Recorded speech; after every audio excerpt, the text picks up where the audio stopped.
Santiago Camacho, compañero, historias humanas, historias que se quedan grabadas, historias que tú fuiste recibiendo, historias que nunca vamos a olvidar, historias que son parte de los 10 años de este equipo y de este programa. Pues sí, hubo muchas historias, como te comentaba al principio del programa, historias que me emocionaron, que nos emocionaron a todos. Y, por ejemplo, y luego hemos tenido confirmaciones, hemos tenido referencias, hemos sabido cómo han continuado algunas de esas historias. Por ejemplo, Francisco J. Torres y muchos otros compañeros, oyentes, invidentes, nos agradecieron muchísimo ese recuerdo de tanta gente mirando al cielo y tanta gente poniendo nuestros ojos al servicio de las personas que no podían contemplar ese espectáculo, pero que lo vivían a través de nuestras narraciones, a través de las narraciones de nuestros corresponsales, de nuestros colaboradores.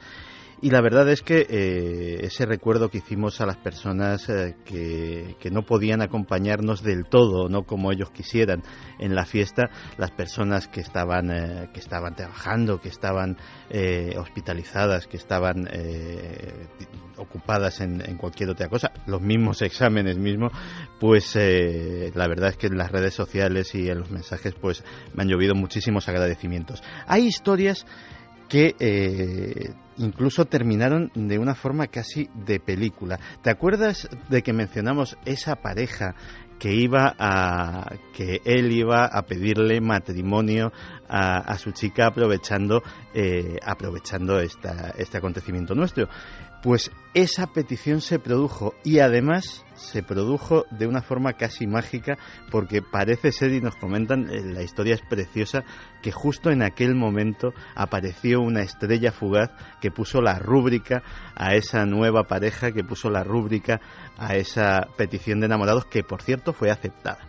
Que lo sepan. Qué hermosa historia, y me encanta, tal y como está el patio, que esa sea la escena que casi concluye todo esto, ¿no? Seres humanos en armonía, un poco bajo las estrellas, llegando muchísimos mensajes, y aunque sea por resumir, porque nos vamos rápidamente a Altamira, la sensación de que muchísima más gente, hemos entrevistado a muchos amigos que han visto estos objetos del carrusel de luces sobre España en esa noche de junio, y corroborando las mismas zonas y las mismas áreas, ¿no? Desde luego que sí, Iker. Por ejemplo, Gema García Guerrero nos decía: los que estábamos en el Cerro de los Ángeles, en Madrid, disfrutamos de una magnífica noche y pudimos disfrutar de varias luces que nos dejaron bastante impactados. Magnífico, y hay que repetir. Víctor también nos decía: en Castilblanco de los Arroyos vimos los mismos flashes y la misma luz azul. Alberto Ruiz nos decía: puedo confirmar lo que se está hablando desde Córdoba. Yo estaba en las cercanías, en Badajoz, y sobre las 4:19 empezó todo. Simplemente apunté la hora y el minuto en que empecé a ver algo constante. David Rodríguez desde Valencia nos decía que días antes, sobre las 4:30 de la noche, nos estuvieron entreteniendo varias luces cambiando de posición e intensidad, cielo despejado y en zonas sin tránsito aéreo. Capi también nos decía: yo estuve en el municipio de Calañas, en Huelva, y pude ver el objeto que parecía un avión, pero no podía ser un avión, ya que se quedó estático. José Manuel nos decía que sobre las 2:10 se había visto una luz azulada descendiendo por el norte. Esta luz era bastante grande y dejaba un reflejo detrás larga. Esto se ha visto en Peñarroya, Pueblo Nuevo de Córdoba. También, por ejemplo, nos llegaban mensajes precisamente de gente que se acercó al programa, allí a Valladolid, a esa central. Óscar Utrillat nos decía que la verdad es que fue una noche especial, de principio a fin. Algunos por poca cabeza, yo mismo nos fuimos justo al terminar el programa, y no se me ocurrió acercarme a saludar y poder conocer a Iker y al resto del equipo. Pero bueno, ya lo sé para otra vez. Bueno, pues Óscar, habrá ocasiones, seguro, amigo, seguro. Y un mensaje muy interesante, Iker, que nos ha llegado ahora mismito de Carlos Pulido, que nos dice: estimado Iker, me llamo Carlos Pulido y soy piloto de transporte de línea aérea. Esta noche del día 16 de junio de 2012, a las 23:26, me encontraba situado en la confluencia de las calles Canal de Suez y Urano de Barajas Pueblo en Madrid. He podido divisar un rumbo magnético 126 grados y como a 65 grados sobre el horizonte una formación de 5 luces situadas exactamente como se sitúan los puntos que representan al número 5 en un dado de juego. Apenas unos segundos de percatarme de su presencia, la luz superior izquierda y la luz central se desvanecieron, mientras la luz inferior izquierda comenzó a desvanecerse mientras describía una trayectoria rectilínea hacia el sur. Las luces superior e inferior derechas resultaron ser estrellas. Ha sido algo bastante impresionante. Puedo dar fe por mi dilatada trayectoria en el mundo de la aviación de que no se trataba de aviones y además se encontraban a bastante más altitud a la que vuela un avión comercial. Saludos. Interesante, Carlos. De aquí al final del programa intentamos recopilar más datos, a ver si alguien más en Madrid esta misma noche ha visto esto que nos comenta un hombre del mundo del aire. Santi, Carlos, gracias compañeros. Volvemos a conectar, Carlos, después para saber algunos mensajes más y si hay noticias sobre todo esto. Perfecto. Yo ahora me marcho a Altamira. Quiero que recordéis algo. Así ha empezado un programa, así empezaba un documental emitido hace 3 años que ahora resulta un poco profético. Veréis, sabéis que hay una noticia ha dado la vuelta al mundo. Las pinturas rupestres españolas, las cuevas como el castillo de Altamira parece que pueden ser los primeros templos donde nace el misterio, nace la conciencia humana. Esto es gordísimo. Ha sido portada no solo de Science, sino de Times, de el New York Times, de todos los periódicos del mundo. Portada. El Mundo ayer, por ejemplo, El País también, por supuesto, pero El Mundo reflejaba en 4 páginas completas. Hay que viajar a Altamira. Para mí es el mejor programa que he hecho jamás, por diferentes motivos. Estoy seguro que no volveré a hacer algo similar. Fue un momento muy mágico, un momento que a mí me cambió la vida. Y ese programa empezaba así, resumiendo lo que para nosotros es el gran misterio del salto infinito. Y ahora, amigos, ahora sabemos que en la cueva que más rodamos, en el castillo, en ese monte piramidal que existe a las afueras de Puente Viesgo, único en el mundo, con 5 cavernas con signos mágicos rupestres, allí están las primeras señales artísticas de la conciencia del hombre, precisamente allí. Así empezaba este documental. Hace 41.000 años nos ocurrió algo importante y que quizá contenga la esencia de todas las preguntas que alguna vez nos hemos hecho.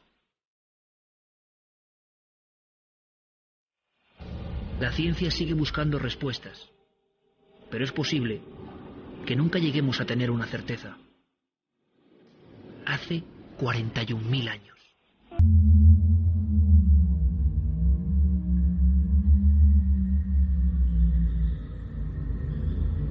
Una noche de aquella era remota, en algún paraje que desconocemos, todo cambió para siempre. Aseguran que ocurrió en el seno de una sola familia, quizá en un solo individuo. Un shock que hizo mutar el cerebro, el genoma, el alma, los sueños y todo lo importante que significa ser humano. Después de aquella experiencia, jamás volvimos a ser los mismos.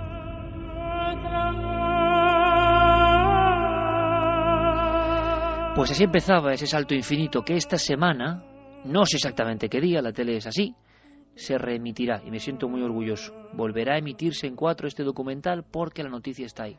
Las dataciones, encabezadas por José Antonio Las Heras, director de Altamira, y un grupo interdisciplinar, arrojan elementos como un antropomorfo, o sea, un extraño ser de esos de apariencia fetal que nadie sabe qué son y que están en el fondo de todas las cuevas mágicas con más de 37.000 años en Tito Bustillo, cueva ya asturiana.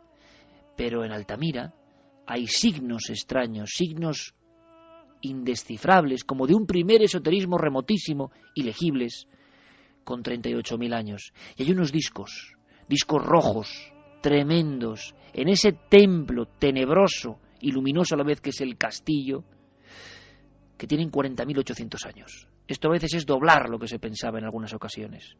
Esto significa que en el tiempo de los neandertales, en el tiempo de esa otra humanidad, había ya arte. Eso significa que una humanidad desapareció, no sé si devorada por la otra, aniquilada por la otra. ¿Cuál fue la historia de esa otra humanidad que de verdad existió? Yo solo sé que en el castillo tuve experiencias tremendas, con las luces, proyectando figuras que parecían fantasmagóricas en lo que me parecía a mí el primer cine de la historia. Es un pequeño secreto, pero cuando supe que iba a ser padre, lo primero que hice fue acudir a la caverna del castillo a pedir para ese nuevo ser. A pedir no sé bien a quién, pero a pedir a algo que yo sentí muy poderoso en estos lugares, en estos templos que yo no puedo ver como un arqueólogo porque no lo soy, que no puedo ver como un científico porque no lo soy, pero sí que puedo verlos como un ser humano primitivo, que es lo que soy, como un ser que intenta acudir a las raíces, como un ser que siente el escalofrío milenario en el lugar donde nació la magia. Y por eso en cierto momento, y se puede ver en el documental, Carmen y yo nos metimos en una especie de caverna de piedra, tantas veces recorrida por muchos arqueólogos y científicos. Y yo no sé si es la mirada distinta, pero de repente la piedra nos saludó. De la piedra salió un rostro, estaba allí hace milenios. Pero la luz, o nuestra mente lo vio, Y llamamos rápidamente, y ese momento se recoge, a los especialistas. Es una máscara, es un ser, el alma de un ser, yo no sé qué es, pero así lo hacían los prehistóricos, como lo hacen en el fondo de la cola de caballo de Altamira, que es desconocida por completo, pero está llena de vigilantes de las sombras que encogen el corazón. ¿Y cómo sería para el prehistórico que, arrastrándose, casi como entrando por un gran útero de la madre tierra, con el crepitar de su llama, observaba las caras de esos seres que parecían de otro mundo y que flanqueaban la piedra, y que cobraban vida con el fuego? ¿Cómo eran, Dios mío, aquellas experiencias? ¿Cómo eran esos primeros encuentros con la magia real? Antes de la religión, antes de las normas, antes de las estructuras, antes de los poderes, los hombres hablaron con los dioses en los primeros templos de Cantabria. Y quizá por eso, quién sabe, en esos lugares se puede reconectar con eso que queda, con ese diálogo, con esa puerta que se abre. ¿Y cómo me quedo yo, amigos, cuando veo que en donde yo descubrí humildemente esa máscara que nadie había visto, en esas paredes están los primeros signos del arte? En esas paredes están los primeros reflejos de un ser humano que se enfrenta al misterio de la vida. Ahí está el documento, ahí están los arqueólogos, ahí estaba su sorpresa. Yo no sé por qué vi esa máscara, pero ahí estaba. Y para mí todo es un símbolo, y un símbolo que ahora tiene mucha más fuerza. Es el misterio de lo profundo. Claro que se puede contar desde lo científico, desde lo arqueológico, desde lo numerológico, pero yo ya no puedo ver nada así porque a mí me ha picado el virus de la cueva. Y siempre vuelvo, siempre regreso. Pero después de estas cosas a vuela pluma, que yo os digo porque las siento así, las he vivido así, os puedo decir que la noticia es alucinante y que se bifurquen muchos misterios y que por supuesto en la prensa cada uno lo utilizará como quiera y cada uno será hijo de sus criterios y sus ideas y cada uno ante una misma máscara, ante una misma pintura o ante una misma cueva, pues saca lo que lleva dentro y es muy diferente, claro. Esto es lo que saco yo. Y seguro que para cada uno de vosotros, si vais al castillo, que se puede ir, hay una experiencia distinta. Esa es la magia, ¿no? Las cuevas pueden reflejar lo mejor y lo peor que llevas dentro. En la misma cueva puedes sentirte como en casa, tanto como para pedir para tu hija. Y puedes sentir en un pasillo el terror. Puedes sentir que las sombras cobran forma. Puedes sentir que no estás solo. Si es así, amigos, déjenme con mi locura. Déjenme ser un loco en un mundo de cuerdos. Ha pasado en Altamira, ha pasado en el castillo, ha pasado precisamente en esas cuevas y ninguna otra. Ni de Francia, ni de Italia. En España nació el arte de momento. Y yo me alegro. Hay que saberlo todo, amigos. A estas horas de la noche, y me alegra. Director de la Cueva de Altamira, ni más ni menos. José Antonio Las Heras, buenas noches. Hola, ¿qué tal? Buenas noches. Bueno, yo creo que primero, muy contentos, por si alguien todavía, alguno de los cientos de miles de personas que ahora te escuchan, no sabe del impacto. La noticia podría tener ese titular también, ¿no? El arte nació en nuestro país. Sí, hombre, sería un titular periodístico, pero se basaría en un hecho concreto. En este momento, la datación más antigua de lo que consideramos arte, del arte paleolítico, del primer arte de la humanidad, las dataciones más antiguas están en la Cueva del Castillo y en la Cueva de Altamira en este momento. Y ese es un dato objetivo, no hay una carrera por ver quién tiene unos miles de años más o menos, pero hoy se puede decir eso, claro que sí. José Antonio, ¿qué cambia esto? Es decir, parece que esas dataciones que habéis hecho con un método innovador, pero que parece absolutamente fiable, por eso la noticia ha tenido un impacto en todos los grandes rotativos mundiales, en todos los programas de información científica e información generalista, se ha dado el salto a ver páginas enteras en los principales diarios, y esto yo creo que es muy fuerte, y si no está Altamira, tú sabes que esto es difícil, porque Altamira tiene algo más, es como un arquetipo, nos sentimos absolutamente unidos a esos bisontes y a sus secretos, pero a partir de aquí yo creo, y esto es lo interesantísimo, surgen diferentes debates y posibilidades y enigmas auténticos, simplemente con ese cambio de milenios, ¿no?, en estas últimas dataciones. Sí, cambian varias cosas. Lo primero es que tenemos un método nuevo para datar el arte, las figuras que no están hechas con carbón y por lo tanto para conocer las primeras fases y las fases más antiguas. Por lo tanto, allí hay un cambio en la investigación que cuando se generalice este método a otros yacimientos, bueno, veremos a ver qué va pasando. Pero hay otro cambio, es que al tener ahora fechas tan antiguas o incluso más antiguas en las cuevas de Cantabria que las de las figuras talladas en hueso y marfil de Alemania, de Vogelger, o que las pinturas de la cueva Chauvet, lo que tenemos es que el arte se generaliza en toda Europa, península ibérica, Francia, Centro Europa, Alemania, con inusitada rapidez, muy pronto y desde fechas muy tempranas. Otro cambio importante, la cueva Chauvet, con todos sus leones y con esas fechas entre 32.000 y 34.000, pero también con fechas gravetienses mucho más recientes, en torno a 22.000 y 24.000 años, era un arte figurativo excepcional, sorprendente. Ahora resulta que casualmente lo más antiguo es fundamentalmente abstracción. No hay un referente natural ni para los puntos del castillo ni para el signo complejo del techo de Altamira. Y el tercer cambio es que estamos en las fechas en el que humanos neandertales y humanos sapiens están presentes en Europa, y que si las fechas retroceden un poco más, nos vamos al momento en el que en Europa solo habría humanos neandertales. Entonces hay una cadena de cambios en el método y en los enfoques que son una pequeña revolución o una revolución o una innovación y una renovación en los estudios del primer arte conservado de la humanidad, del arte más antiguo, del arte de las cavernas de Europa. De todas formas, José Antonio, yo sé que tú eres cauto y eres un hombre de talante científico, pero desde fuera, y quizá viéndolo desde el prisma periodístico o más emotivo si quieres, esto sí puede ser un tsunami en el buen sentido, porque hay cosas que son como muy nuevas para el gran público. Y yo te agradezco el esfuerzo divulgativo siempre y de hacerlo comprensible a todo el mundo, que no es fácil. Por ejemplo, en esos grandes templos que yo recomiendo, ¿no?, en las cuevas que se pueden visitar, que es que si uno va con la perspectiva es como conectar con los orígenes, con la penumbra de los orígenes, ¿no?, y de tantos misterios que hay ahí.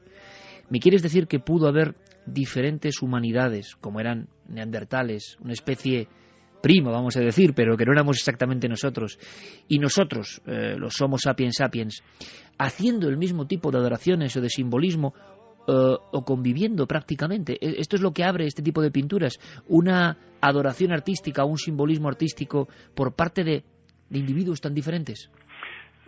Es que en los últimos años lo que hemos sabido, lo que hemos aprendido de los humanos neandertales los acerca bastante a nosotros y los acerca muchísimo más de la imagen que se creó de los neandertales en los años 30, 40 o 50 del siglo pasado. Una imagen muy poderosa de unos humanos demasiado bestializados en la representación que se hacía de ellos en los libros. En los últimos 10, 15 años hemos conocido y aprendido muchas cosas de neandertales y sabemos que estaban mucho más cerca. Después de 40.000 años o de 30.000 años de la desaparición de los humanos neandertales, y conservamos idéntico a ellos un 4% de carga genética. Eso es poquísimo según cómo se mire, pero también es mucho, ¿no?, después de la desaparición de aquella especie. Y en los últimos años hemos sabido que los humanos neandertales tuvieron en algún lugar, en algún yacimiento, en algún momento, algún grupo de neandertales tuvo actitudes simbólicas, utilizando adornos que parecen adornos personales, pequeños objetos perforados para adornar su cuerpo, comportamientos respecto a los muertos que tienen que ver con una idea de trascender más allá de la muerte y más allá de la propia vida, o de explicarse, o de explicarse a sí mismo más allá de la propia vida. Tenemos huesos grabados, tenemos marcas reiteradas en objetos hechos por neandertales. Bueno, el que el que haya puntos, el que haya signos, el que haya grafismos grabados o pintados en las cuevas, hay muchos colegas a los que no les sorprendería y que apuestan porque eso ocurra. Conforme se daten más, las cosas más antiguas de arte que hasta ahora no se podían datar, gracias al nuevo método se podrán datar, y hay colegas a los que no sorprendería esa opción, ¿no? Que Neandertal hubiera hecho también figuras, signos, creación plástica con la que acompañar sus propios pensamientos y sus ideas y sus palabras, claro que sí. Claro, José Antonio, porque hay un salto que quizá no es fácil de entender, pero es un salto tremendo, que claro, como seres humanos modernos hoy, cualquiera de los oyentes puede decir, bueno, no es tanto hacer un signo en una pared. Claro que es tanto, es un salto casi cósmico, ¿no? Es un salto que representa un cambio de mentalidad muy fuerte, muy potente, plasmar cosas que no son la realidad, pero que representan la realidad, de inicio del arte y quizá de las creencias, ¿no? Como tú has dicho. Y yo te pregunto, lo que ahora mismo te preguntarán muchos oyentes, seguro en sus hogares, si esa gente, hablamos en este caso de los neandertales, y ahora hablaremos de las cuevas, que son el mismo misterio prácticamente, si esa gente tenía la capacidad de hacer arte, un tipo de arte, si esa gente se parecía más a nosotros de lo que pensamos, si esa gente estaba en las cuevas de Cantabria, ¿qué pasó con ellos? Vamos a ver, ¿por qué desaparecen los neandertales? Bueno, hay algo, la inteligencia es la capacidad de adaptación. Podemos pensar que su inteligencia tuvo un límite a un cambio de circunstancias o a unas circunstancias concretas en Europa, o también, como me decía el otro día un colega del equipo, Yao Cillao, que me decía, bueno, ¿y por qué desaparecieron todas las comunidades aborígenes de todo el continente americano en apenas 2 o 3 siglos? En apenas 3 siglos. ¿Por qué desaparecieron? Bueno, fueron arrolladas no por personas con una inteligencia superior o distinta, sino por personas con una mayor demografía y con una cultura, es decir, con una tecnología distinta y superior, más eficaz, más eficiente. Es decir, bueno, pues a lo mejor la desaparición de esos grupos de cazadores-recolectores o con agricultura elemental, que los había en el norte de América, en Centroamérica y en Sudamérica, o los estados prehispánicos, sencillamente desaparecieron porque no pudieron enfrentarse al poderío tecnológico y al poderío demográfico de sus iguales venidos de fuera. No hace falta pensar en conflictos, simplemente en arrinconamiento, en el aislamiento de esas comunidades de neandertales y ese aislamiento les impidió progresar y ser viables. No hay por qué pensar en otras cosas. Pudo haber, y siempre se dice, pero no se puede demostrar, que enfermedades de las que fueran portadores los sapiens pudieran afectar desgraciadamente a los neandertales. Bueno, realmente no sabemos por qué. Sabemos que los últimos neandertales permanecen aislados en las penínsulas de ibéricas, de Italia y en Grecia, bueno, en condiciones marginales frente a las poblaciones de los humanos sapiens. Es curioso porque, al igual que el arquetipo del arte rupestre o lo que hablábamos de Altamira, genera una fascinación en el hombre de la calle, el tema del neandertal, ¿no? Y de esa especie tan similar y tan diferente al mismo tiempo que desapareció hace no tanto tiempo y que nos dejó quizás sus marcas, también genera como una sensación de novela, de querer saber más. José Antonio, el estallido del arte, haya neandertales o no, en este caso hablamos de ese misterio primigenio, el estallido en la conciencia humana, vamos a decirlo así, para crear esas maravillas tan antiguas, es uno de los grandes, creo, enigmas todavía que nos quedan por resolver, ¿no? Porque yo creo que yo mismo no acabamos de entender muy bien cómo se produce ese proceso y por qué en las cuevas. Sigue habiendo una información bastante extendida, un desconocimiento en el gran público si uno no se adentra en el mundo de las cavernas y se piensa que eran, bueno, cosas simplemente para cazar, casi recreaciones lúdicas. La sensación que yo tuve, puedo estar equivocado o no, quiero conocer tu opinión, es que todo eso tenía un poder muy fuerte. O sea, da la impresión de que uno se adentra en unos lugares muy sagrados, pero antes quizá de cualquier religión. Eso se siente hoy, José Antonio, en Altamira, o al descender a la Cueva del Castillo. Sentimos que estamos en lugares de poder anteriores incluso al establecimiento de religiones. Por supuesto. cualquier antropólogo, cualquier historiador no utilizaría con comodidad y con naturalidad la palabra religión para calificar lo que podemos intuir detrás de esas primeras figuras. Lo que llamamos arte, y con los datos que tenemos ahora, es algo que aparece generalizado en Europa, en el Cantábrico, en Francia, en Alemania, en torno a hace 35.000 o más años, en el periodo que llamamos auriñaciense. Y se asocia a cuevas. Pero es que nuestra fascinación por las cuevas se ha mantenido hasta antes de ayer. Ceres tiene su relación con la diosa Ceres con unas cuevas, y Cibeles va acompañada por leones, y hay un colega que no descarta que pueda haber una relación entre los leones y la figura femenina de Chauvet con los leones que acompañan a Cibeles, a la diosa Ceres.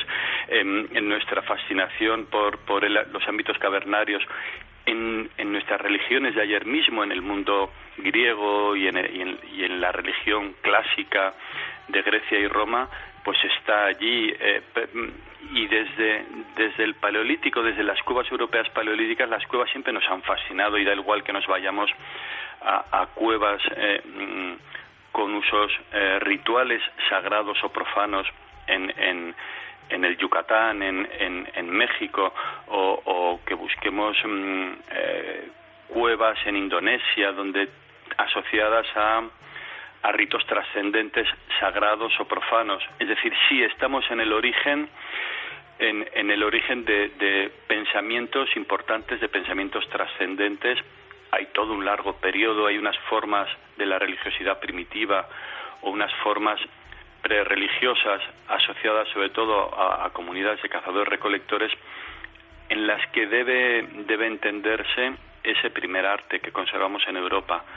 Hay que pensar que esas imágenes no están adornando el lugar donde viven esos grupos humanos, esos primeros grupos humanos que hacen figuras, sino que están más allá, que están en un espacio estrictamente simbólico. Son imágenes que, como el arte contemporáneo y cualquier arte histórico, acompañarían pensamientos e ideas trascendentes, sagradas o profanas, pero en todo caso trascendentes, importantes. Palabras e ideas se acompañaron de signos. Solo nos quedan los signos ahora, solo nos quedan esas figuras, las más antiguas abstractas, poco después con un naturalismo impresionante. Bueno, es un mundo que estamos descubriendo poco a poco, y que estas fechas nos sorprenden y nos ayudan a centrar nuestra atención de investigadores, por supuesto que sí.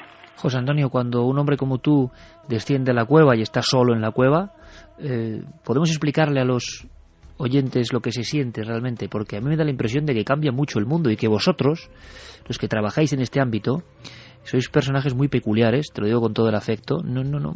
Vivís en un mundo que es muy curioso y, en mi opinión, muy mágico, o muy diferente al mundo ordinario convencional, y se puede expresar, o es un poco inefable, es un poco difícil, lo que se siente ahí abajo, en las cuevas sobre todo con arte rupestre, en las cuevas tan especiales como Altamira, el Castillo y tantas otras. Cambia la realidad, la percepción de la realidad. ¿Se puede llegar a sentir en algún momento lo que pudieron sentir ellos? A ver, te oí hablar y estaba recordando las palabras de Rafael Alberti cuando él visita la cueva de Altamira, y él, entre otras cosas, y creo que cito casi textualmente, ¿no? Un temblor milenario estremecía la cueva. Ese estremecimiento, ese temblor, esa subyugación y ese sobrecogimiento que produce Altamira, a mí me lo produce ahora, al remembrar esas experiencias, y me lo produce pues cuando entro solo, en el momento en el que te quedas un poco aislado del grupo que está trabajando en ese momento en la cueva haciendo algo. Bueno, cualquier cueva, pero la cueva de Altamira sobrecoge, impresiona. Yo creo que allí gravita sobre uno todo lo que ha ocurrido a lo largo de milenios por muchas personas con ideas de trascender, con sus creencias importantes, con sus vivencias. Si existe el genio del lugar, el genio de Altamira es un genio poderoso que nos afecta a todos. Yo soy afortunado de sentir pues ese temblor milenario que decía Alberti, ¿no? Esa fascinación.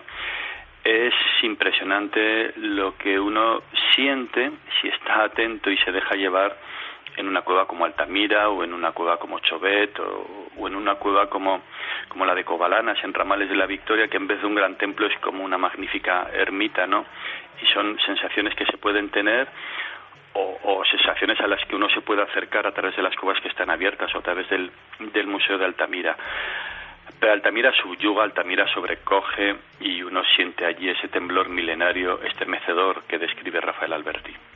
Y José Antonio, ¿por qué Altamira? Porque yo he tenido la oportunidad de rodar varias cuevas, tú lo sabes, y ¿por qué Altamira puede llegar a provocar no sé cómo llamarlo, pero desde luego un estado, no sé si de conciencia paleolítica, conciencia cósmica, un estremecimiento milenario como tú dices? ¿Por qué muchos artistas han visto su sensibilidad absolutamente iluminada en esos momentos debajo del techo maravilloso de los bisontes, o de otras partes mucho más desconocidas? Porque cuando uno habla de Altamira, por fortuna o por desgracia, el arquetipo es el que está, el potente, el de los bisontes, pero es que hay muchos rincones maravillosos, increíbles, alucinantes.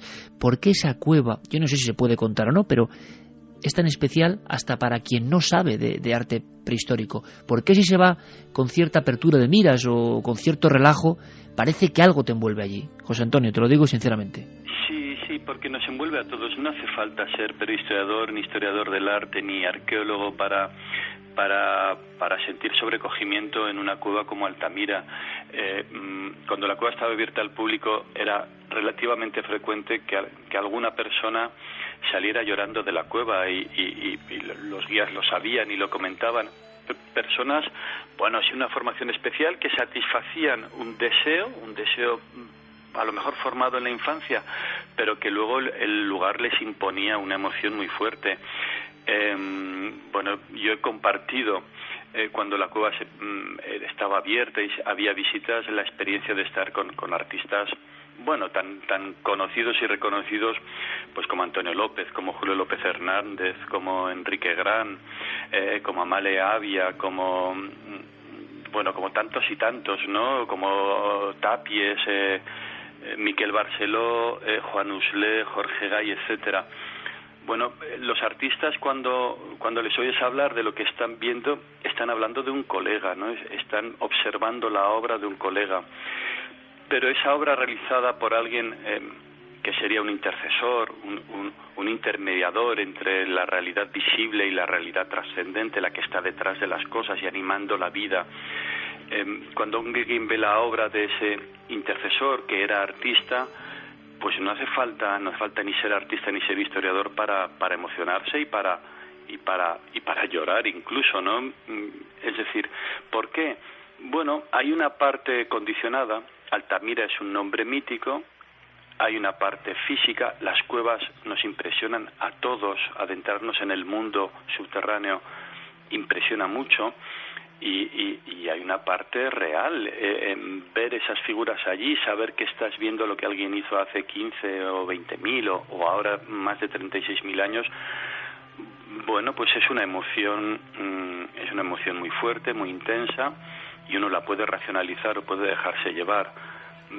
Los arqueólogos y los prehistoriadores, o yo por lo menos, a veces racionalizo y a veces me dejo llevar y a veces disfruto racionalizando y otras veces disfruto dejándome llevar y sintiendo que el vello se eriza y que la piel se contrae. O sea que, bueno, comprendo que cualquier persona en cualquier condición sienta el genio del lugar y el temblor milenario que ocurre allí reiteradamente. Es que durante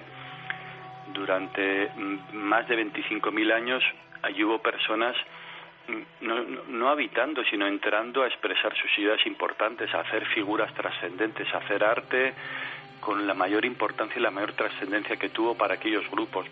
Bueno, eso tiene que estar ahí, tiene que haber cargas eléctricas que nos afecten o lo que sea, o simplemente pues el condicionamiento emotivo e intelectual que supone el nombre de Altamira.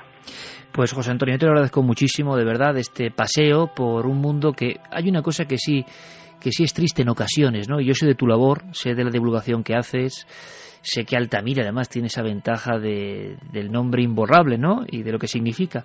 pero me da mucha pena en ocasiones cuando sondeo al gran público y veo que el mundo del arte paleolítico, yo no sé por qué, el mundo de las cavernas, yo no sé por qué, sigue siendo un poco...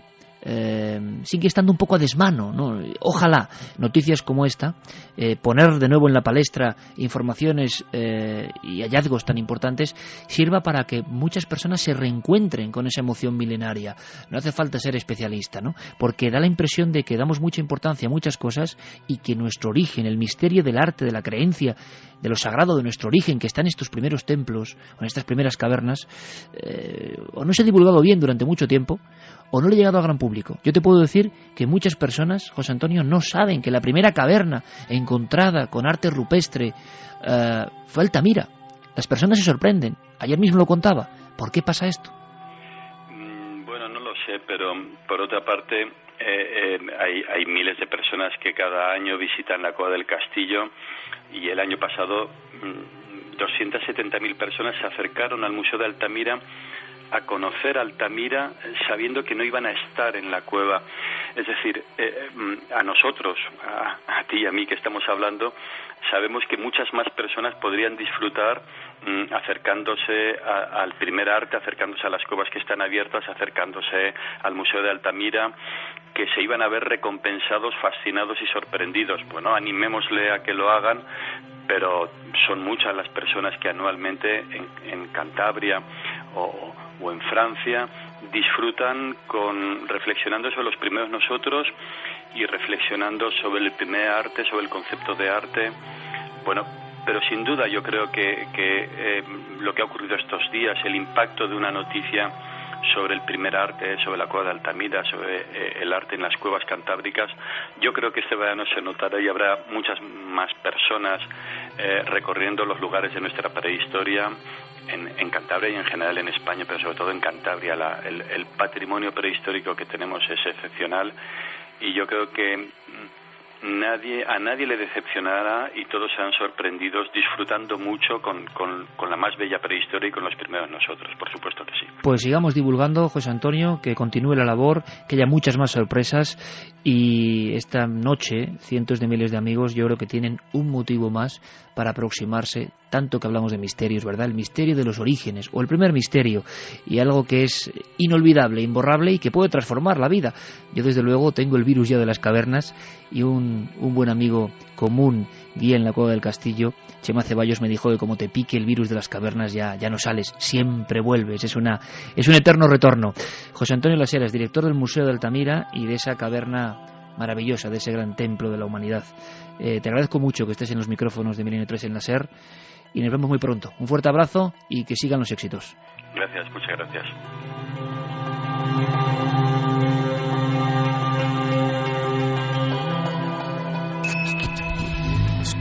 ¿Quieres conocer la respuesta? Milenio 3 en la SER. Toda la información digital del mundo del misterio. Cientos de personas en Washington se llevaron un susto este miércoles cuando vieron lo que parecía ser un ovni transportado por la autopista. Internet explotó con avistamientos de la nave alienígena siendo trasladada por Capitol Beltway cerca de College Park en la parte trasera de un camión alrededor de las 11 de la noche. Fox News. Primero queremos hablarles de esto. Se estuvo comentando anoche. Son fotos de Twitter de algo que muchos vieron en Beltway anoche alrededor de las 11 de la noche. Parece un ovni en la parte trasera de un camión. Varios centenares de sorprendidos ciudadanos tuitearon las fotos del misterioso objeto con exclamaciones como «Un ovni en Maryland, ¿dónde están los Men in Black cuando los necesitas?» o «¿Puede Obama explicar por qué tenemos un ovni en la carretera?». La policía del estado de Maryland ha revelado que el supuesto ovni era en realidad un dron militar que estaba siendo trasladado desde el oeste de Virginia a una estación aeronaval del sur del estado. Nomofobia. Apuntad este término que nada tiene que ver con diminutas criaturas mitológicas. Hablamos de una nueva enfermedad asociada al estado de pánico en que puede entrar una persona cuando se olvida el teléfono móvil en casa. Un nuevo estudio revela que casi el 53% de los usuarios de móviles tienden a sentir ansiedad cuando pierden su terminal, se les agota la batería, el saldo o no tienen cobertura. Realizar algún tipo de conducta excesiva con el móvil que le impide las relaciones con los demás, en ese momento ya tenemos que empezar a sospechar que hay una adicción. Salir a la calle sin móvil puede crear inestabilidad, agresividad y dificultades de concentración. El momento suele estar acompañado de síntomas tales como malestar general, hipervigilancia, inquietud, crisis de pánico o agorafobia. Los jóvenes de entre 18 y 24 años son los más propensos a padecer nomofobia. Dentro de este rango, el 8% de los universitarios son los que más lo sufren. La web del diario ABC recogía hace unos días la que ha sido una de las noticias más comentadas últimamente en los medios, y es que la fecha de la crucifixión de Jesús de Nazaret ha sido objeto de debate durante muchos años, pero los investigadores nunca han llegado a un acuerdo. En un nuevo estudio publicado en la Revista Internacional de Geología, investigadores alemanes han examinado el capítulo 27 del Evangelio de San Mateo, que describe cómo un terremoto se sintió en Jerusalén el día de la crucifixión. Los científicos han buscado pistas en el Mar Muerto para determinar si efectivamente la Tierra se movió violentamente en la zona hace unos 2000 años. Los datos geológicos apuntan a una fecha como la más propicia para haber sido el día del martirio, el viernes 3 de abril del año 33 después de Cristo. Los investigadores estudiarán ahora otro acontecimiento natural asociado con la crucifixión de Jesús, la oscuridad, que pudo haber sido provocada por una tormenta de polvo.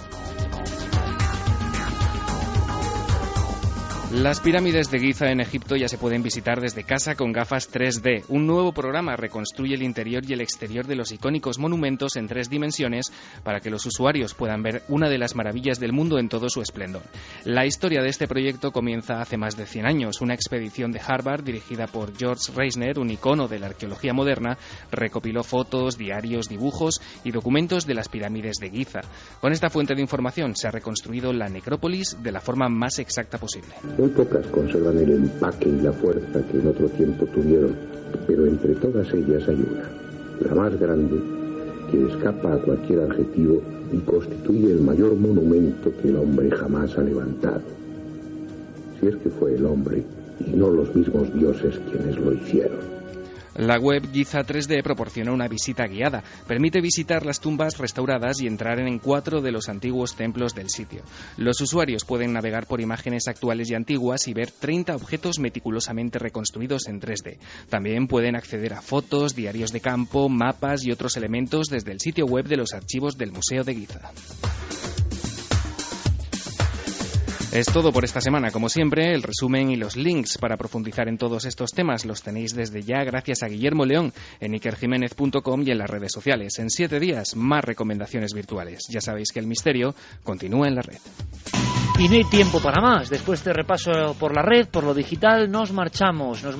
Gracias, Carlos Largo, compañero. Gracias, Noel Calero. Gracias a todos y mandamos un abrazo muy especial a Fermín Agustí, que el pobre está ahí con la tiritera, con la fiebre, estos virus que recorren el mundo, que son otro misterio, por cierto, claro que sí, alguna vez hemos hablado de ello. Nosotros nos marchamos, pero no hasta mañana, porque con la programación y los cambios de la Eurocopa reposamos y volvemos el 24 en Cuarto Milenio. Eso sí, esta semana, muy atentos, informará por supuesto Guillermo León, porque remitirán El Salto Infinito, ese viaje al primer misterio, a la profundidad, y que ahora se convierte en noticia, con hallazgos nunca filmados por las cámaras, con cosas nunca vistas por el hombre, hasta que llegamos a ciertos puntos inaccesibles de algunas cuevas de Cantabria. De verdad que es para emocionarse con ello.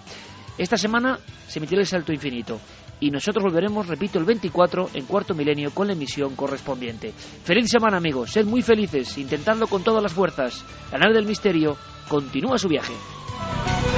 El mundo virtual, en el fondo, tiene mucho que ver con todo eso que hemos contado en la primera sección del programa. Seguimos todavía bajo el impacto, ojipláticos ante lo que nos han contado José Manuel Nieves y Santiago Camacho. Cómo está cambiando el mundo, transhumanismo, cómo será el hombre del futuro, las facultades imposibles, inimaginables al alcance de un clic. También hay una revolución en Internet. Y el misterio, nuestros temas, ¿cómo se han ido acoplando en Internet? ¿Cuáles son los que más interesan? ¿Cuáles son los que más repuntan? ¿Cuáles, decíamos, han quedado olvidados? Es momento de hacer cuentas. Y nuestro hombre en la red, nuestro corresponsal en el mundo, en ese mundo un poco virtual, extraño, pero tan real como la vida misma, Ya sabéis, es Diego Marañón. Diego, buenas noches. Hola Iker, buenas noches. ¿Qué tal estáis todos? Bueno, tú imagino que muy contento, amigo, porque estás casi a la vera de esos primeros templos que ahora sabemos que son los más antiguos del mundo. Estás muy cerca de donde nació el arte. Sí, y eso señor. Es casi nada, ¿eh, amigo? Sí, señor, es todo un privilegio estar aquí tan cerquita de Altamira. Pues vamos a hacer una cosa importante. Mundo digital, mundo del misterio, mundo de las redes. Y concentrándolo sobre todo en esta última temporada. Había una pregunta que era básica, Diego, y que era clave y que puede dar mucho que hablar. Que no le lleva a nada, que no entienden su misterio. Y mucha gente, por ejemplo con estos sonidos cósmicos de fondo de oxígeno, que creen que es el misterio primigenio. A mí me encantan los ovnis, es el misterio con el que yo nací. Es cierto que es un misterio que te permite pocas florituras porque es lo que hay y poco se puede indagar, ¿no? Es difícil, es como un eterno absurdo. Que me digas que en el 2011 ha estado por encima de conspiración, sí. Esto ya tiene un debate. Ahora, ha estado genial eso. En tiempos de crisis los ovnis vuelan, ¿eh? Fíjate, y además lo que aumenta, Iker, me cuentan, son los testimonios directos de personas que creen haber tenido avistamientos. Y fíjate, la palabra ovnis, tal cual, ha sido trending topic el pasado mes de mayo de este año 2012 en 4 países: Argentina, Ecuador, México y Perú. Es difícil entrar en la lista de trending topics porque son solamente 10 términos al día. Qué curioso. Pues esa palabra ovnis ha sido trending topic el mes pasado en 4 países. Yo ya sabía que el tema de la estadística va a dar mucho que hablar. Yo ya sabía que la mejor forma, o intuía, de terminar esta compilación de noticias en la red era un poco revisión y análisis, ¿no? Pero claro, ya hay uno que es un aldabonazo. Los ovnis no están muertos. Los ovnis, y lo hemos visto en el Alerta OVNI 2012, están ahí.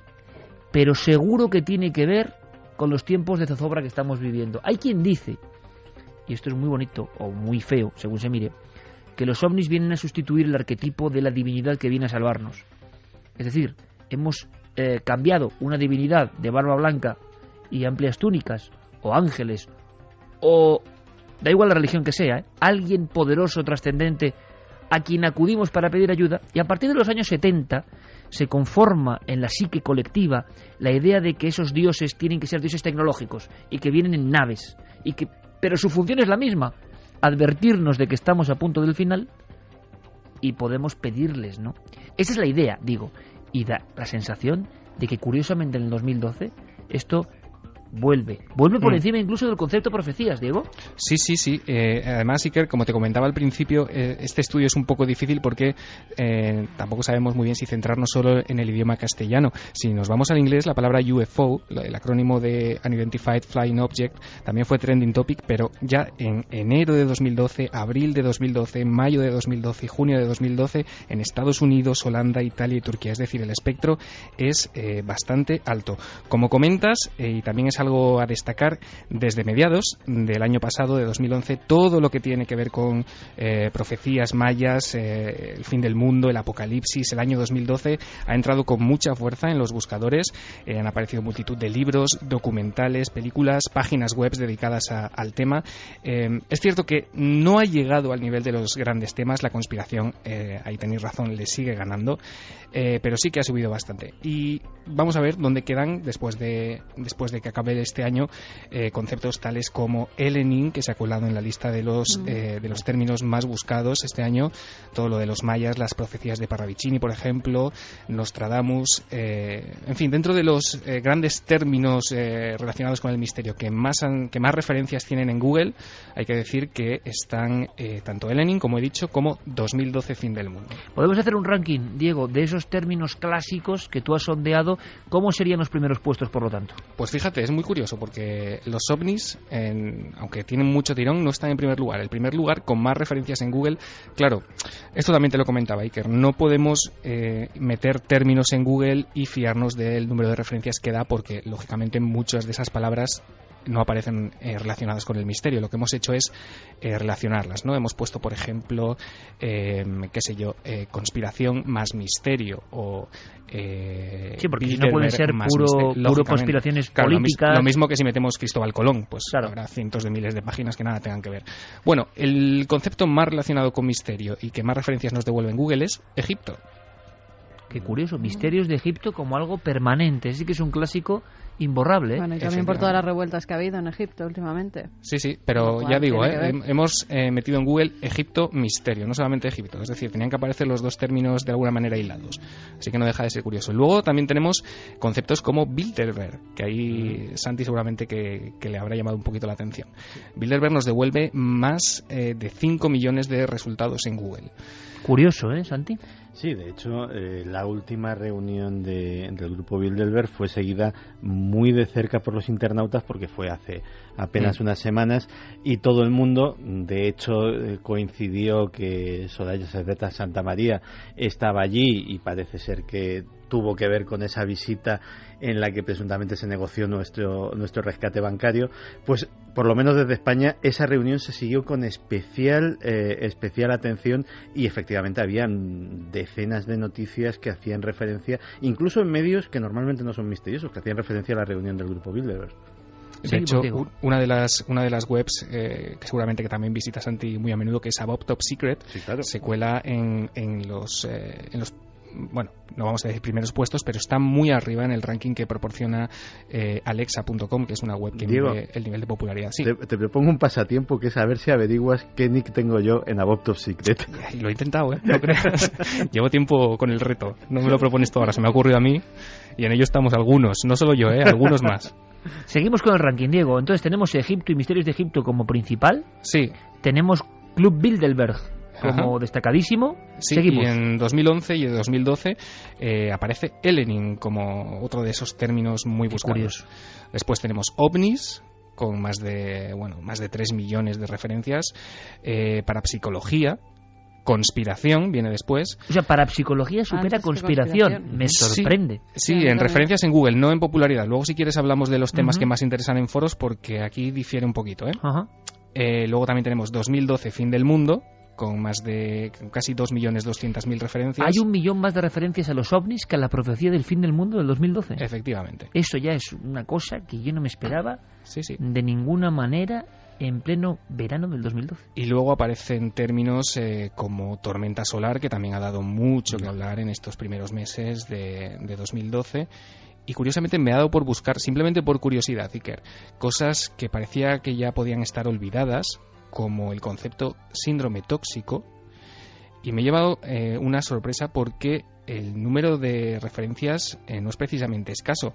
Estamos hablando de 53.500 referencias en Google que hablan del síndrome tóxico y de todo el tema de la colza, que parece que está ahí un poco dormido, y ni mucho menos, en Internet sigue despertando bastante interés. Claro, a diferencia de temas que, digámoslo así, en la realidad cotidiana, ¿no?, de 3 dimensiones se habla, en la red muchos temas de conspiración viven y se alimentan y retroalimentan por la propia circunstancia un poco conspiranoica de ese trasvase de información que es la red. Entonces la red está siendo también, así como cementerio de elefantes, que ahora comentaremos, la sensación de que energiza a algunos temas que tienen ahí su nicho perfecto para conspirar, para hablar, para decir, para acumular documentos, y el síndrome tóxico o misterios en torno a la colza y tantos otros misterios españoles de conspiración tienen ahí un perfecto hábitat. Es que ten en cuenta que el medio es perfecto. El conspiranoico medio, como yo, por ejemplo, siempre, eres de los ni alto ni bajo, sí, es verdad, yo soy top level, tiene una desconfianza innata hacia los medios de comunicación tradicional. Cierto. ¿Qué encuentra en Internet? Pues encuentra en Internet información que curiosamente no se recoge en medios escritos tradicionales sobre temas, en el caso español, pues como puede ser el síndrome tóxico, como puede ser el asesinato de Carrero Blanco, como puede ser el 23F, como pueden ser un montón de historias bastante oscuritas de nuestra transición, que precisamente por la línea editorial de los diferentes medios, estoy hablando de los medios de papel sobre todo, vinculados a determinadas ideologías o a determinados partidos, pues o cada uno lo cuenta según lo ve, o sencillamente se pasa de puntillas. O sea, el conspiranoico busca información libre, entre comillas, en ese gran trigal, ¿no?, de noticias que es el mundo de la red, y ahí busca. Y por tanto me imagino, Diego, que términos como HARP, como los chemtrails, o sea, cosas como emblemáticas, ¿no?, esas estelas de condensación con las que algunos aseguran que que nos manejan, manipulan o experimentan con nosotros, o el proyecto HARP celebérrimo que se relacionó tanto con el cambio climático y otras cosas, todo eso imagino que sigue teniendo fuerza en la red o ha perdido fuelle. No, ni mucho menos. Todo el mundo de la conspiración, como tú dices, por ejemplo, el proyecto HARP, los chemtrails o el proyecto Bluebeam, son temas que son muy seguidos actualmente. Despierta mucha curiosidad, Iker, entre los usuarios de Internet. Al parecer, toda la intrahistoria y todos los detalles de grupos secretos, así como pueden ser los Illuminati, los masones, todo esto es bastante seguido. Pero claro, como comentábamos al principio, si hacemos o si metemos en el saco del misterio otros conceptos como ciencia, también hay que decir que curiosamente en 2012 todo lo que tiene que ver con la ciencia de vanguardia, con la física de partículas, con el acelerador de Ginebra, todo esto tiene también muy buena acogida, porque digamos que la gente está con muchas ganas de entender qué está pasando o cómo puede funcionar el mundo. Es como si quisieran encontrar una explicación al misterio en todos estos ámbitos. ¿Y de Hum, el zumbido? Porque me brean, de verdad, con mails todas las semanas con el zumbido. Pero todas las semanas. Probablemente, la verdad es que me has pillado, se me ha pasado meter en Google ese concepto. Te pillé. Me has pillado. A ver cuántas referencias nos devolvía, pero estoy seguro que nos seguro que es uno de esos temas fuertes, sí señor. Un tema propio del 2011-2012, de esta temporada. Hay una cosa muy importante. De hecho, Iker, perdón un segundito, simplemente decirte que en diciembre de 2011, una palabra tan rara y tan poco usual como neutrino se colocó en los primeros puestos de Trending Topic en Twitter. ¿Me quieres decir, y ahora iremos con Trending Topic que pueden ser sorprendentes en el mundo del misterio, pero si hay un trasvase de información, quiere decir, han perdido algo de fuelle algunos temas clásicos, y los temas como el que hemos abordado esta primera hora, los temas de la ciencia con misterio, vamos a llamarlo así, o ciencia de vanguardia, están haciéndose muy fuertes en el mundo de los seguidores de este tipo de temas, de asuntos, de fenómenos. Los temas de la ciencia que siempre habían sido aburridos, siempre incluso habían tenido como una especie de barrera respecto a estos asuntos que compartimos, han entrado de una forma fluida e importante. Eso parece. La verdad es que además se contrapone con una bajada bastante espectacular, no sé si es la palabra, pero bastante notoria al menos, de temas clásicos como puede ser, pues yo que sé, la Ouija, los fantasmas, las casas encantadas. Todo esto parece que está un poco de capa caída, al menos si tenemos en cuenta el número de visitas de los artículos en las webs especializadas. Esto sí queda para debate, compañeros. Diego, yo creo que es una de las claves importantes del macroanálisis, ¿no? Haremos a más detalles, pero que mientras ha perdido fuelle el tema de casas encantadas, el tema de Ouija, el tema de espiritismo, imagino, todo esto, que son grandes clásicos, ¿no? Hablamos de mucha gente que le interesa, pero contrarresta un poco la situación con con la subida, con la ola de temas científicos que muchos, vamos a decir, desde la ortodoxia de estos asuntos, no consideran misterio. Y sin embargo te estás viendo que unos crecen y otros descrecen en interés. Sí. Además, por ejemplo, en los foros que hemos visitado, como decía antes, pues foros del misterio, legados del misterio, misterio semanal, los foros que están ahora unos ya congelados y otros más activos, las temáticas con más actividad por parte de los usuarios están más o menos claramente delimitadas. El primer ámbito que despierta interés son las investigaciones y las experiencias de los propios usuarios. Es muy curioso. Es la experiencia personal interesa más. Efectivamente, y las investigaciones que cada uno de ellos puede desarrollar a nivel particular, ¿no? Todas estas salidas, digamos, a nivel amateur, que no tienen nada que ver con grandes equipos o respaldadas por medios de comunicación, se siguen con bastante interés. Luego, como os he comentado antes, el tema estrellas siguen siendo los ovnis. Luego todo lo que tiene que ver con arqueología e historia tiene mucho interés en los foros.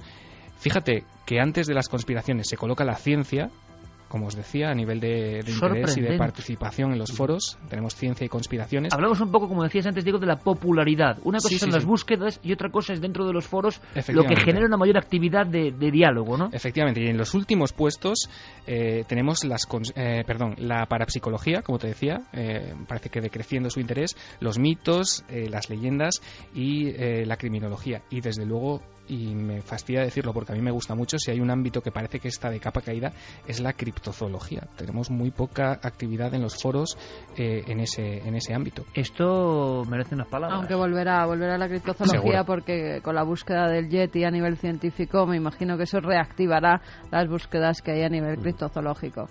No, a mí me parece bien, no, lo siguiente, o sea, que el tema que más interese ahora mismo en Internet, en esos foros, sean precisamente las propias investigaciones que realiza la gente con sus medios más o menos precarios, con toda la ilusión del mundo, como hicimos todos en algún momento, y que precisamente pues esas investigaciones tengan un foro, tengan un escaparate donde mostrarse y donde la gente pueda intercambiar y pueda darse consejos. Me parece que después de más de una década en que el investigacionismo de salón internetico, que la gente se marcaba unos articulitos muy majos a base de corta-pega y 2 búsquedas, me parece una entrada de aire fresco tan maravillosa que no puedo menos que celebrarlo. Mira, me lo comentaba precisamente Santi Miguel Ángel Alcalá, que es el webmaster de esa página del Transbordador, y decía que a la vista de las estadísticas que tiene en su web, parece que al lector aficionado al misterio, le encanta leer sobre todo a los nuevos investigadores y a los divulgadores. Es como si buscasen, como tú dices, un nuevo prisma, ¿no? Una perspectiva menos inmovilista de todos estos temas y un soplo de aire fresco, en definitiva. Pues yo creo que es muy interesante porque es algo que está ocurriendo, y estas señales de la web, estas señales del mundo digital indican algo, y nosotros, por supuesto, estamos observando atentamente signos, símbolos, algo que nos llama, ¿no? Y que habla de las diferentes formas de pensar de las grandes comunidades de seguidores del misterio, porque hablamos de muchos miles y miles y miles de visitas. Vamos a hacer una cosa, Diego, por ejemplo, en cuanto a Trending Topics, que es ese término para mí muy novedoso, pero que ya vemos cómo se empieza a usar incluso en los medios convencionales como para decir qué éxito he tenido, ¿no? A veces eso puede obtenerse por muy diferentes formas y no tiene mucho sentido, no se corresponden con un interés real, sino con chistes, comentarios, pero muchas veces también es verdad que es la muestra o la muesca de un impacto concreto. Es muy hijo de este tiempo, yo no sé si esto es bueno o malo, de la inmediatez. Lo que ha sido trending topic un día no aparece al día siguiente ni interesa. Lo que ha sido trending topic un día y ha generado un enorme impacto, casi nadie se acuerda el día siguiente. Estamos en el mundo de los impactos, ¿no? Sí. Rápido, directo, la noticia, al día siguiente, o sea, no hay memorización, como decía Santi hace una hora. Bien, pero sabiendo esto, trending topic, creo que todo el mundo lo sabe, menos yo, hasta hace poco, pero vamos, es una búsqueda, Diego, de los términos más empleados en las redes sociales, en Twitter en concreto, ¿no? Efectivamente, de las 10 tendencias, de los 10 términos más utilizados o más retuiteados por los usuarios de esa red social durante todo un día. Iker, ¿tú sabes cuál es el trending topic que aparece en las listas, en los archivos, todos los domingos desde marzo de 2012? Me lo estoy imaginando, pero... Pues si quieres te lo digo. Cuéntame. Ese trending topic que aparece todos los domingos es Cuarto Milenio. Y eso ya es muy curioso. Eso es un fenómeno bastante misterioso. Es una investigación aséptica de Diego Marañón y que está dando datos, pero eso es una realidad. Y es una realidad que no es muy común, ¿no? Que domingo a domingo se repita y que muestra también quizá el eco del programa en la red. Sí, desde luego. Además lo pudimos ver hace unas semanas en la alerta OVNI, ¿no? Cuando conseguimos 3 trending topics distintos. Y con la que estaba cayendo ese día. Efectivamente, que fue además un día clave. Otros términos relacionados con el misterio, con estos temas que tocamos en Milenio 3, Iker, que han sido trending topics en los últimos meses, han sido, por ejemplo, JFK. Curioso, después de tanto tiempo, en febrero de 2012 y en abril. Supongo que la novela de Stephen King habrá tenido algo que ver. Sí, desde luego, ¿no? Efectivamente, que como esta investigación o este recuento de datos no hay que tomarlo al pie de la letra, pero bueno, es curioso, ¿no? Que JFK siga apareciendo ahí. Por ejemplo, Anonymous también ha sido trending topics durante muchos meses. Sixto Paz, curiosamente, en mayo alcanzó trending topic en Chile y en Perú cuando declaró que el mundo no iba a acabar en 2012, sino que se iba a transformar. Fue algo muy comentado.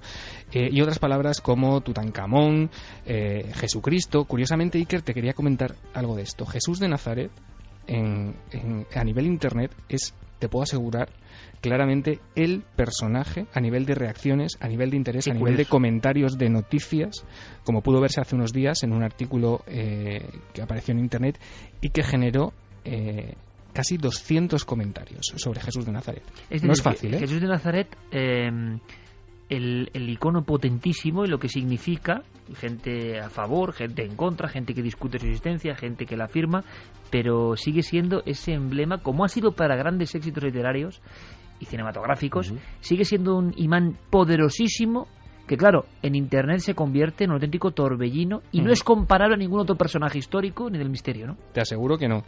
Además, es curioso porque llevamos muchos años en los que, si te das cuenta, no aparece, digamos, ningún nuevo icono del misterio. Le estamos dando vueltas siempre a las mismas figuras, ¿no? Puede ser, pues, tanto Jesús de Nazaret, Drácula, yo qué sé, Yetis. Tenemos iconos, ¿no? Desde luego, muy, muy característicos, y parece que al no haber nuevas aportaciones, al no renovarse ese plantel de iconos, parece que ese interés sigue ahí latente, ¿no? Después de mucho tiempo. Y eso será siempre así, porque Jesús, en el fondo, nos trae un tema de trascendencia y de unión de hombre con la divinidad, y eso es muy difícil de superar, y eso va a generar todo tipo de intereses. Cuando nosotros, a nivel de la prensa, por ejemplo, los que estamos aquí hemos trabajado en revistas, en estudios hace 20 años, 15 años, sabíamos que Jesús, que Egipto, que algunas cosas generaban de inmediato, ¿verdad?, un interés. Hay algo oculto ahí que ni siquiera sabemos muy bien qué es, que nos reconecta, estemos de acuerdo o no, o seamos fervientes seguidores o no, da igual, con ese poderoso elemento simbólico. Vamos a hacer más cosas, más trending topics, por favor, que nos pueden sorprender. Pues ovnis, como te he dicho, ha sido una palabra muy retuiteada últimamente, y bueno, temas como este. También hay trending topics, Iker, que han bajado. A ver, ¿cuáles? Que esto también es bastante interesante. Fíjate, en el año 2010, solamente hace 2 años, lo más comentado en Twitter, la palabra número 1, el término más buscado y más repetido fue Wikileaks.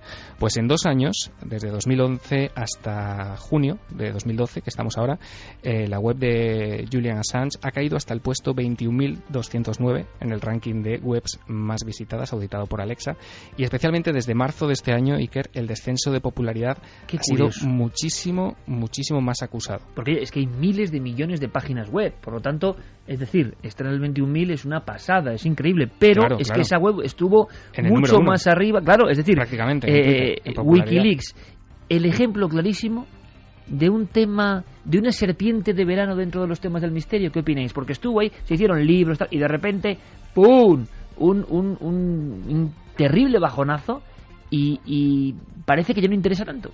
No, aquello fue... que iba a ser la bomba y se quedó en petardo. Lo fue, de hecho. O sea, el problema es que no ha tenido continuidad. De hecho, Julian Assange ahora está bastante más ocupado en hacer entrevistas, que son muy buenas, a líderes mundiales y a personajes más o menos polémicos, que en seguir manteniendo vivo Wikileaks. Pero la sensación que hay, Santi, y en Internet es curioso esto y creo que se percibe, y es lo que voy, es que se prometían un montón de informaciones, por ejemplo, respecto al misterio. El mundo del misterio cogió Wikileaks como una ventana donde iban a ser muchas cosas, y luego esas cosas o no han llegado, o no han salido, o se han quedado ahí. Yo creo que eso fue una leyenda urbana, o sea, que se generó, con respecto a nuestro ámbito estricto de lo misterioso, que se generó una serie de expectativas que tampoco tenían un fundamento en las propias afirmaciones de Wikileaks o del propio Julian Assange, que un día le preguntaron de ovnis y dice, ¿usted qué me está contando? Si yo de esto no sé nada. Pues yo creo que se va de las propias ganas que tenemos, digámoslo así, se va generando de, pues entonces van a sacar aquí lo del Área 51 y lo de Roswell. Exacto. Y aquello, y no. Pero es como lo de las profecías mayas, también se ha quedado como un poco en un bluff, porque no ha salido nada nuevo tampoco.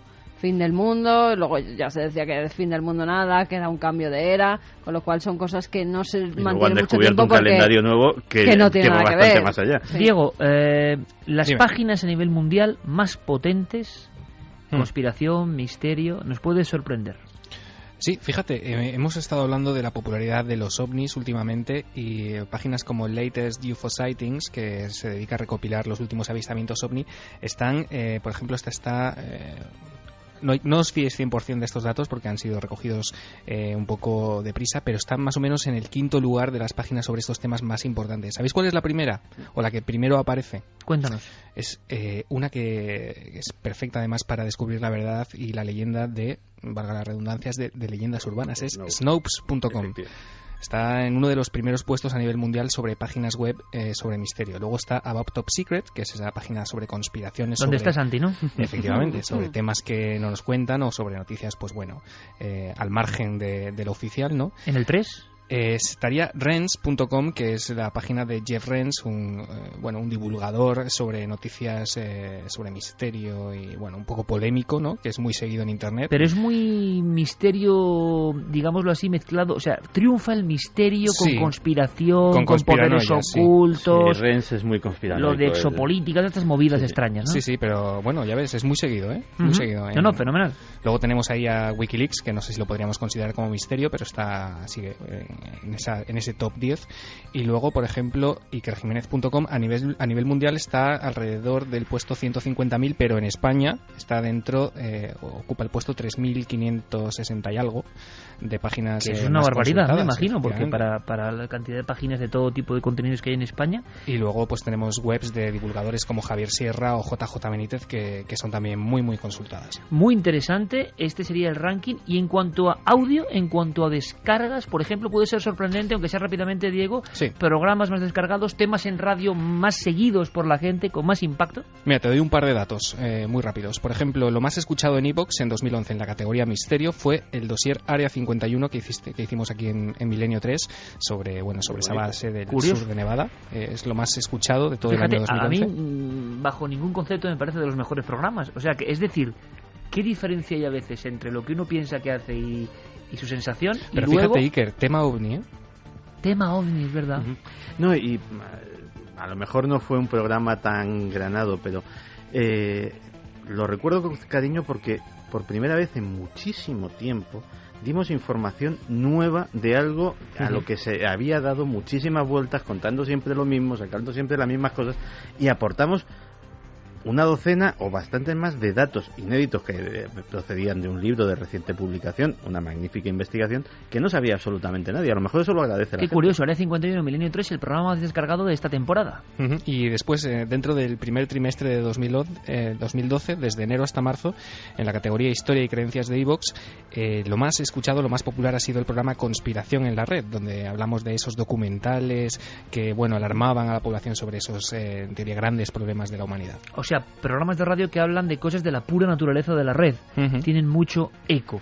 ¿Algo más que destacar para concluir, Diego, de todo este análisis? ¿Qué sensación te da? ¿Algún detalle más que quieras para completar este fenomenal dossier? Bueno, pues simplemente eso, ¿no? Que los temas aparecen y desaparecen excesivamente rápido. Por ejemplo, es muy raro que aparezca ya otra vez como trending topic algo como Japán o Fukushima, que estuvo también ahí en los primeros puestos, y que yo creo, Iker, que vivimos en una era de información de usar y tirar, que nada permanece, nada queda, y desde luego a mí me resulta de las cosas más curiosas que el interés del gran público en Internet siga estando en un tema tan clásico y que lleva ahí, como decías al principio, tanto tiempo con nosotros como pueden ser los ovnis. Qué interesante. Es para reflexionar. Para reflexionar profundamente.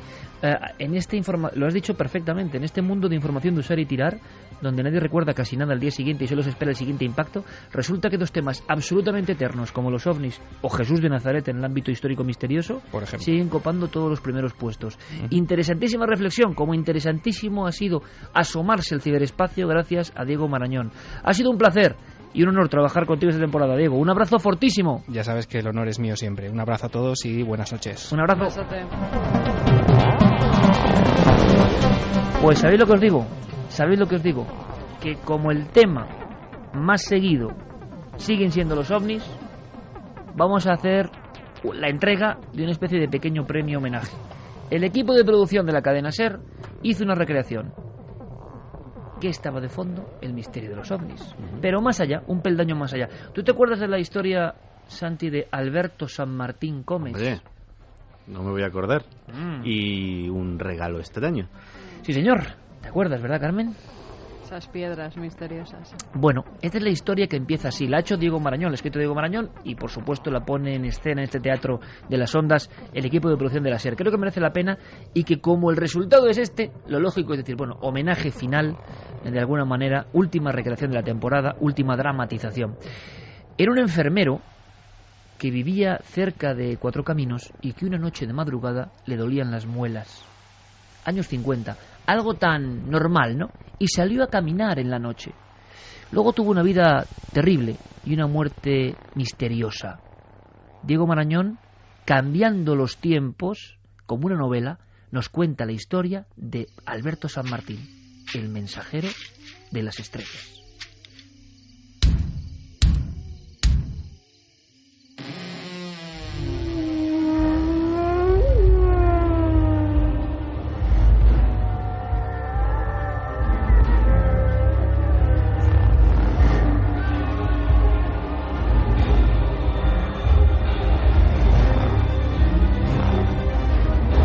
La cadena SER presenta El mensajero de las estrellas. La ciudad de Sao Paulo ya se encuentra iluminada por las miles de luces que anuncian la cercanía de la Navidad y la inminente llegada de 1983. Tras una breve pausa, en nuestro tiempo de sucesos, les informaremos sobre el accidente de tráfico que esta mañana se ha producido en el centro y que ha estado a punto de costarle la vida a un ciudadano de origen español que responde al nombre de Alberto San Martín. El hombre de 65 años y residente en Brasil desde 1956 impactó su coche contra un poste, perdiendo el conocimiento. En estos momentos se encuentra ingresado en el pabellón Pereira Filo, donde se debate entre la vida y la muerte, aquejado de un aneurisma cerebral. En el momento del accidente le acompañaba su mujer, que resultó ilesa. Volvemos en un instante.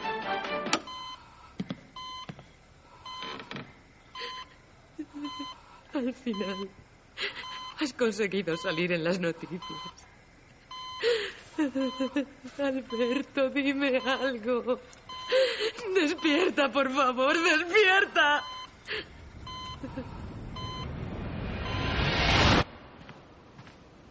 Alberto, es tardísimo. Vamos a dormir, que mañana madrugas. Vete tú, cariño. A mí me está matando esta muela. Lleva todo el día dándome la tabarra en el hospital. Y si me acuesto ahora ni voy a pegar ojo ni te voy a dejar dormir a ti. A lo mejor salgo a dar una vuelta para ver si se me pasa. ¿Con el frío que hace? Si te duele, ¿por qué no te quedas aquí leyendo? Pacita, voy a ver las estrellas tanto si me quedo aquí como si no. Y saliendo al menos me despejaré. Llevo días con la cabeza en otro lado. Veo cosas. ¿Cosas? ¿Qué cosas? No sé, nada supongo. Solo que en ocasiones me vienen imágenes a la mente. Parecen ciudades de otro mundo. Cúpulas, calles imposibles. Oye, ¿a qué viene esa sonrisa? Viene a que me parece que el dolor te está afectando más de lo que pensaba. Sí, anda, mejor sal y toma el aire. Pues eso es lo que yo digo, mujer. Caminaré un rato y me vuelvo enseguida.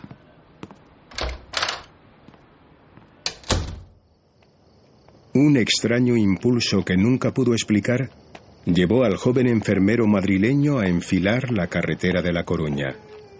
La débil luz de las farolas de la calle Dulcinea permitía distinguir el vaho que provocaba su respiración. Las calles estaban completamente desiertas.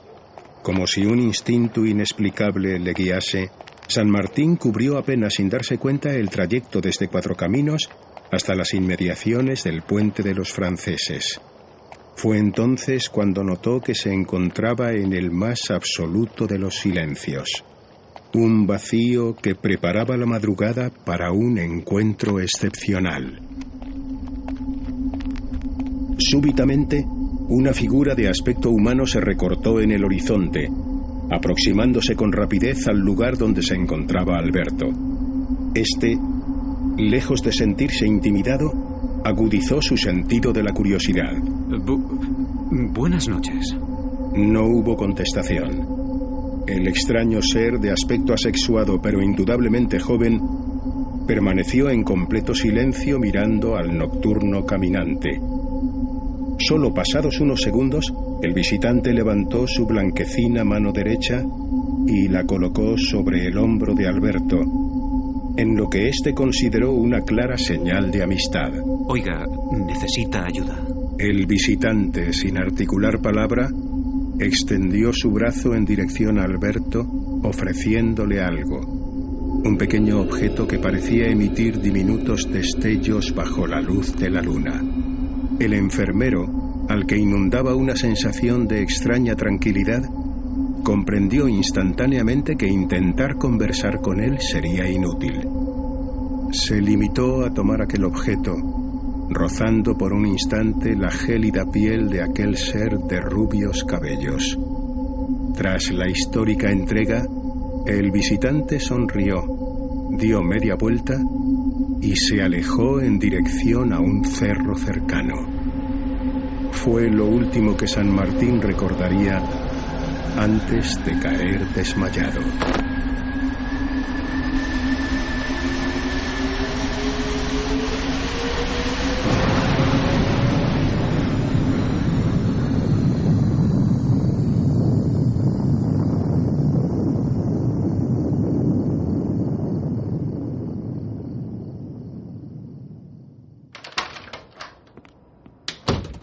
¿Pero dónde estabas?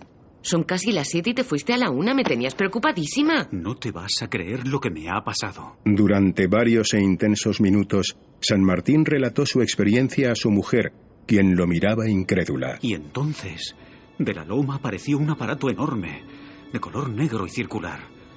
Al principio, ascendió lentamente y luego salió disparado hasta que alcanzó las nubes. Pero tú te estás oyendo. Eso es imposible, Alberto. ¿Tienes que haberlo soñado? No, yo también lo pensé. Pero aquí tienes la prueba. Cuando desperté hace 1 hora, esto estaba en el bolsillo de mi gabardina. Mira. Alberto se refería al objeto que le había sido entregado. Aquel mensajero de las estrellas le había legado un extraño jeroglífico grabado en una piedra de color violáceo. La pareja examinó concienzudamente la pequeña roca, de forma rectangular y con unas dimensiones de 12 centímetros de largo por 4 de ancho. Sobre su superficie aparecían, desafiantes, 9 signos indescifrables. Pero no puede ser, tiene que haber una explicación. ¿Crees que no sé lo que vi? Y no soy el único. No, señor. Mira, aquí está, en el diario Madrid, a toda página. ¿Lo ves? Desde hace unas semanas, un tal Fernando Sesma está escribiendo artículos sobre ovnis. Él lo sabe. Mira el título. Los platillos volantes vienen de otro mundo. Fíjate. En este otro habla de un americano. Adamski, me parece. A él le ocurrió lo mismo. Alberto, la gente va... Que hablen. Me da igual. Estoy seguro de que todo esto implica algo muy serio. Voy a ir a verlo. Quiero hablar con él. ¿De quién hablas? De Sesma. De Fernando Sesma. Vive aquí en Madrid. Leí que ha formado un grupo.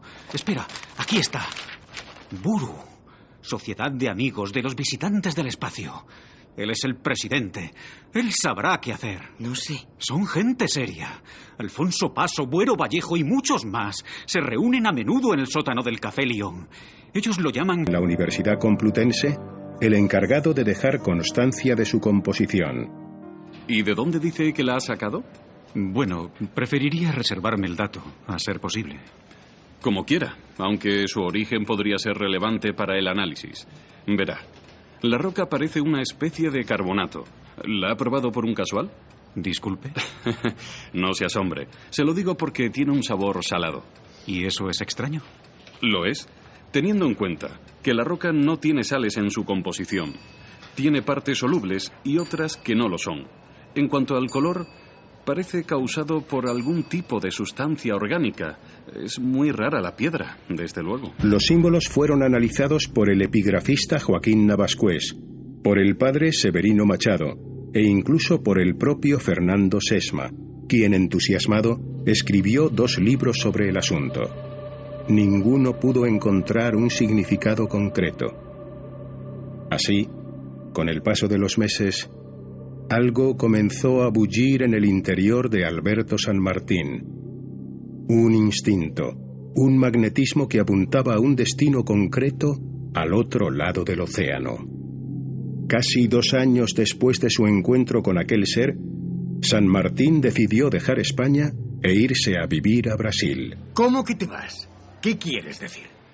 Pues eso, que lo dejo todo. Pacita y yo nos vamos. No debería sorprenderte, ya hemos hablado de esto, amigo Sesma.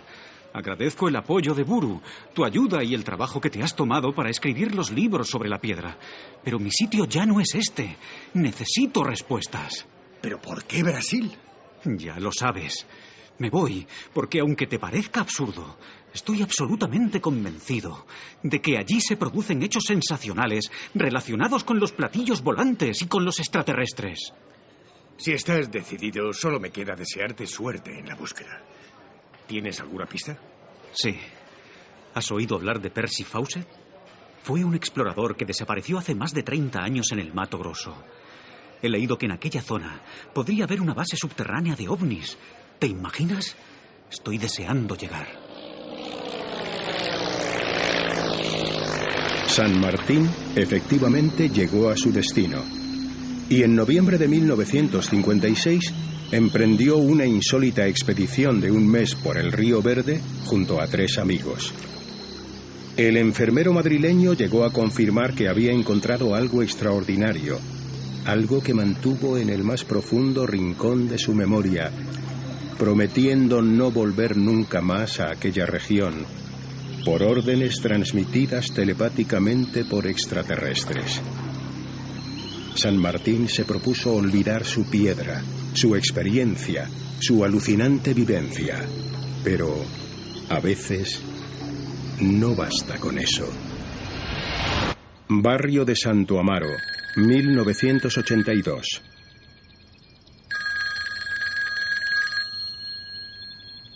¿Diga? Buenos días. Quisiera hablar con el señor Alberto San Martín, por favor. Bien, ya lo está haciendo. ¿Con quién hablo?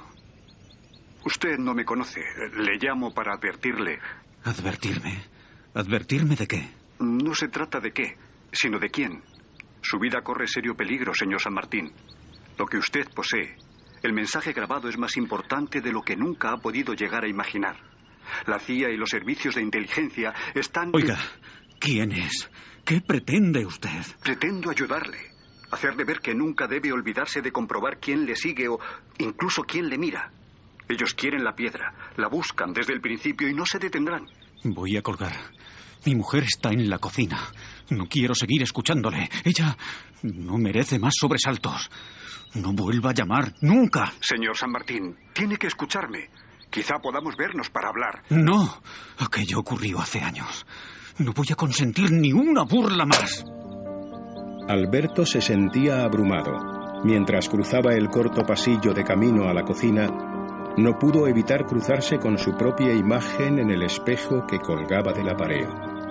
Su aspecto serio y preocupado no hacía sino acentuar el cansancio que evidenciaba cada arruga de su rostro. ¿Quién era? Nadie. Una encuesta, creo. Se habían equivocado. ¿Estás bien? ¿Tienes mala cara? ¿Por qué no habría de estarlo? Si estás lista, nos vamos. Voy a sacar el coche del garaje.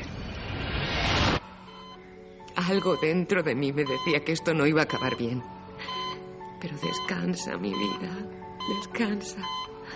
Quizá en las estrellas encuentres la clave para descifrar tu mensaje. Sé que nunca lo has olvidado. Y yo tampoco. No esperes más. Es la hora.